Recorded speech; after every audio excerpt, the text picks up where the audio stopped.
எப்படி எல்லா கதையும் ஒரு காலத்தில் அப்படின்னு ஆரம்பிக்குமோ அதே மாதிரி ஒரு காலத்தில் ஒரு பெரிய ராஜ்யத்துடைய பிரின்சஸ் ஒருத்தங்க இருந்தாங்க, இளவரசி. இந்த இளவரசியோட பேர் வந்து பார்த்திங்கன்னா சந்திரிகா. அவங்களுடைய அழகை பற்றி அந்த ஊரே பேசும்.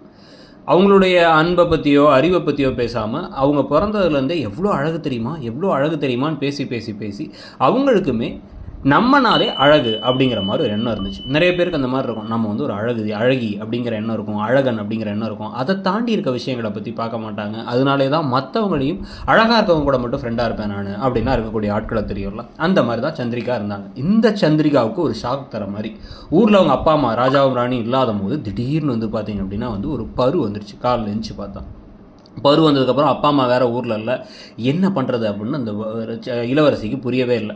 அதை பற்றி யாரும் பேச மாட்டாங்கன்னு நினச்சாலும் கூட எல்லாரும் அங்கேயே பார்த்தாங்க. டக்குன்னு முகத்தை பார்க்குறவங்கலாம் பரு என்ன, ஐயோ இளவரசி என்னது அது அப்படிங்கிற மாதிரி பார்க்குறது. அதே மாதிரி மற்றவங்கலாம் அதை பற்றி பேசிக்கிட்டே இருக்காங்கிறது உங்களுக்கு தெரிய வர்றது. எல்லாரும் இந்த உலகமே வந்து நம்மளை தான் பார்க்குற மாதிரி, அதுவும் நம்ம பருவை தான் பார்க்குற மாதிரி உங்களுக்கு தோணிட்டு நம்ம அழகாக இருக்கோங்கிறதான் எல்லாரும் பெருமையாக பேசுவாங்க. இப்போ அந்த அழகும் இல்லாமல் போயிடுச்சா, இந்த பரு வந்து எல்லாத்தையும் கெடுத்துருச்சு அப்படின்னு அந்த பருவை உடைக்க ட்ரை பண்ணுறாங்க. அந்த பருவு கத்தாழையை பூசலாம் பார்க்குறாங்க, ஏதாச்சும் மருந்து எடுத்து பூசலாமான்னு பார்க்குறாங்க. என்ன பண்ணாலும் அந்த பரு போக மாட்டேங்குது. தூங்கி எந்திரிச்சோன்னே குடுக்குன்னு கண்ணாடியில் போய் பார்க்குறாங்க. பார்த்தா அந்த பரு அப்படியே இருக்குது. சோகத்தில் வெளியே வராமல் இருந்த இளவரசிக்கு அவங்க அம்மா ஊர்லேருந்து திருப்பி வந்துட்டாங்கிறது தெரிஞ்சதுக்கப்புறமா கொஞ்சம் மன நிம்மதியாக இருக்குது.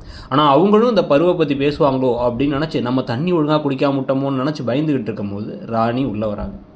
அவங்க சந்திரிகாவை பார்த்து, ஏன் நீ வெளியே வரலையாம்மா, வெளில விளையாடலையா, என்ன தான் ஆச்சு உனக்கு அப்படின்னு பார்த்துட்டு, ஓ இந்த பருனாலையா, அது கண்ணுக்கே தெரியல, இருக்கிறதையும் பார்த்தா வந்து உன்னோட முகத்துக்கு இன்னும் அழகு சேர்க்குற மாதிரி தானே இருக்குது, பொட்டு நெத்திக்கு நடுவில் வைக்கிறோம்ல, அந்த மாதிரி இந்த பரு கண்ணத்துக்கிட்ட வச்சுருக்கோன்னு நினச்சிக்கோ, அவ்வளோதான் அப்படின்னு சொல்லிட்டு ராணி அழகாக சிரித்த உடனே தான் இவங்களுக்கு ஒரு மன நிம்மதி கிடைக்குது. அதாவது வந்து எவ்வளோ தான் நம்ம அழகாக இருந்தாலும் அறிவாக இருந்தாலும் அன்பாக இருந்தாலும் நமக்கு கூட யாரோ ஒருத்தங்க நம்ம கூட இருந்து நீ நல்லா தான் பண்ணுற, நீ அழகாக தான் இருக்க, உனக்கு என்ன குறை அப்படின்னு சொல்லும் போது கிடைக்கிற இன்பம் ஒரு பக்கம். இன்னொரு பக்கம் அழகுக்கு அதிக முக்கியத்துவம் கொடுத்துட்டே இருந்தோம் அப்படின்னா வாழ்க்கையில் எல்லா விஷயத்தையும் அனுபவிக்க மாட்டோம். அதுலேயே ரொம்ப அப்சஸ்டாக ஒரு மாதிரி அதே யோசிச்சுட்டு இருப்போங்கிறது உண்மைங்கிறது சந்திரிகா புரிஞ்சுக்கிறாங்க. நீங்களும் அதை புரிஞ்சுக்கிட்டீங்களாங்கிறது சரி சொல்லிவிட்டு அப்படியே சேனலையும் சப்ஸ்கிரைப் பண்ணிவிடுங்க.